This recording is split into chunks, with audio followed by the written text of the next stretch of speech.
కోకూడదు. పాము సంతానకారకత్వం దగ్గర నుంచి పాము అనేక విషయాల్ని మనకి ప్రబోధం చేస్తుంది. అందుకే మీరు జాగ్రత్తగా గమనించండి.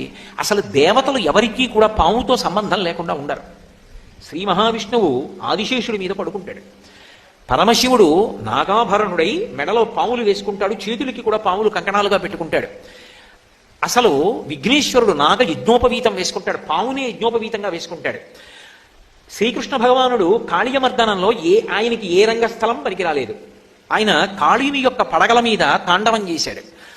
మీరు ఎక్కడ చూడండి, చివరికి సహస్రారమని పాము పడగలు ఎలా ఉంటాయో శ్రీ విద్యా సంప్రదాయంలో ఆ సహస్రారమును చేరుకున్నప్పుడు అలా ఉంటుంది అని.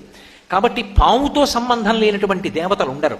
అందరికీ పాముతో సంబంధం ఉంటుంది. పాముతో సంబంధం ఉండడానికి కారణం ఏమిటంటే అది సంసారగ్రస్తమైనటువంటి జీవుణ్ణి సంసారము నుండి విడుదల చేస్తుంది.